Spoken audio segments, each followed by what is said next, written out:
Chapter 2. Open Book. The next day was better, and worse. It was better because it wasn't raining yet, though the clouds were dense and opaque.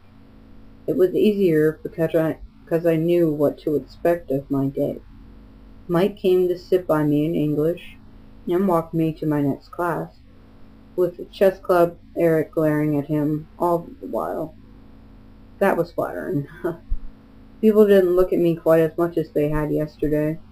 I sat with a big group at lunch that included Mike, Eric, Jessica, and several other people whose names and faces I now remembered.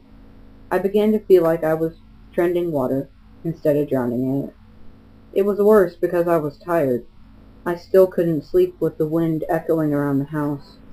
It was worse because Mr. Varner called on me in trig with my hand wasn't raised, and I had the wrong answer.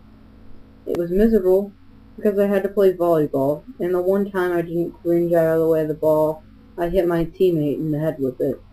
And it was worse because Edward Cullen wasn't in school at all. All morning I was dreading lunch, hearing his bizarre glares. Part of me wanted to confront him and demand to know what his problem was. While I was laying sleepless in my bed, I even imagined what I would say, but I knew myself too well to think I would really have the guts to do it. I made the cowardly lion look like the Terminator. But when I walked into the cafeteria with Jessica, trying to keep my eyes from sweeping the place for him, and failed entirely, I saw that his 4 siblings of sort were sitting together at the same table, and he was not with them. Mike intercepted us and steered us to his table. Jessica seemed elated by the attention, and her friends quickly joined us. But as I tried to listen to their easy chatter, I was terribly uncomfortable, waiting nervously for the moment he would arrive.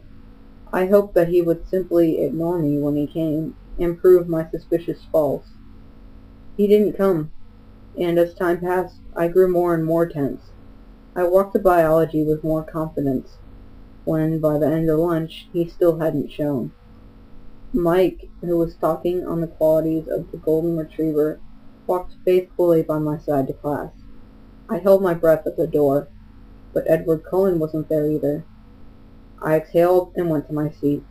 Mike followed, talking about an upcoming trip to the beach. He lingered by my desk till the bell rang. Then he smiled at me wistfully and went to sit by a girl with braces and a fat perm. It looked like I was going to have to do something about Mike, and it wouldn't be easy.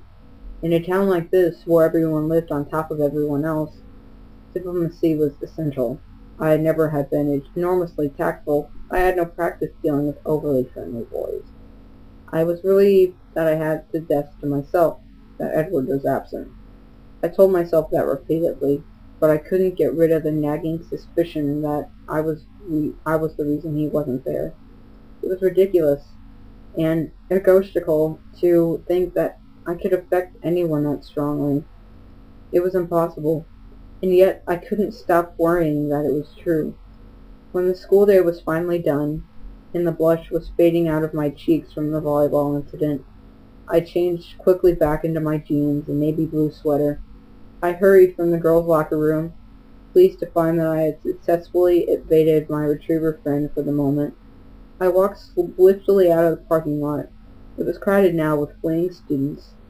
I got in my truck and dug through my bag to make sure I had what I needed. Last night I discovered that Charlie couldn't cook much besides fried eggs and bacon, so I requested that I be assigned kitchen detail for the duration of my stay. He was willing enough to hand over the keys to the banquet hall. I also found out that he had no food in the house, so I had my shopping list and the cash from the jar on the cupboard labeled food money. I was on my way to the thriftway.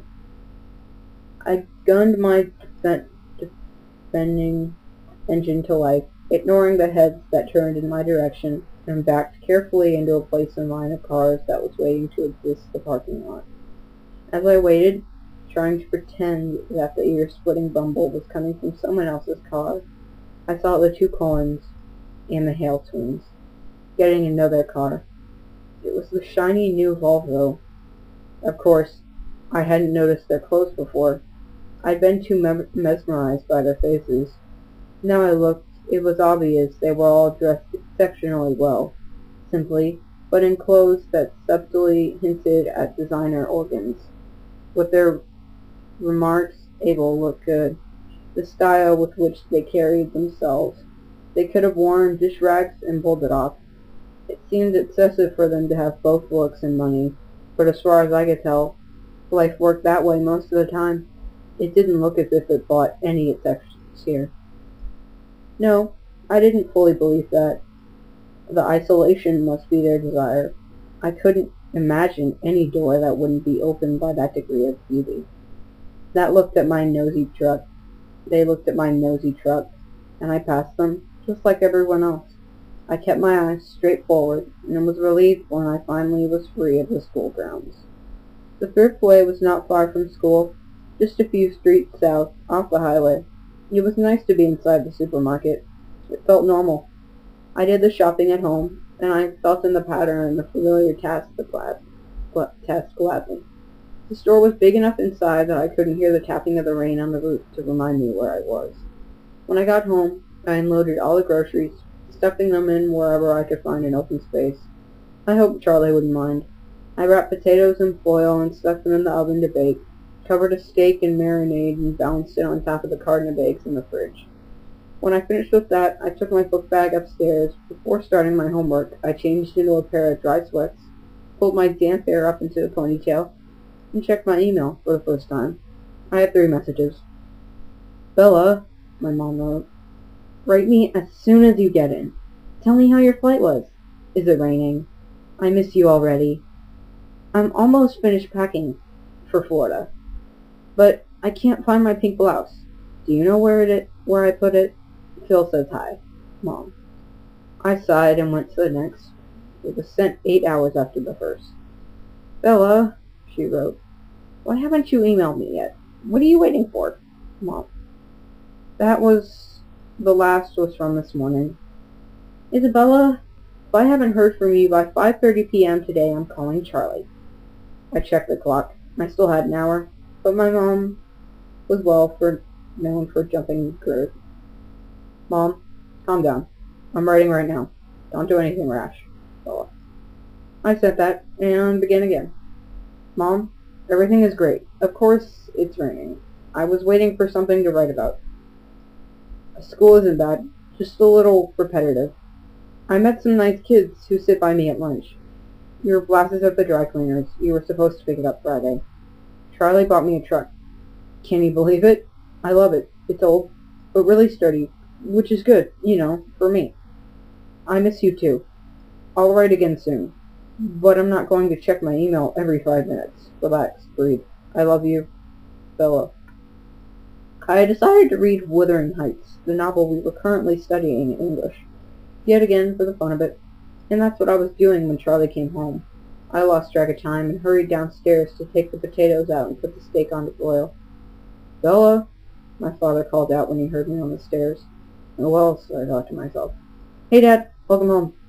"Thanks." He hung up his gun belt and stepped out of his boots as I bustled along the kitchen. As far as I was aware, he'd never shot the gun on the job, but he kept it ready. When I came here as a child, he would always remove the bullets as soon as he walked in the door. I guess he considered me old enough now to shoot myself by accident, and not depressed enough to shoot myself on purpose. "What's for dinner?" he asked wearily. My mother was an imaginative cook, and her experiments weren't always edible. I was surprised and sad that he seemed to remember that far back.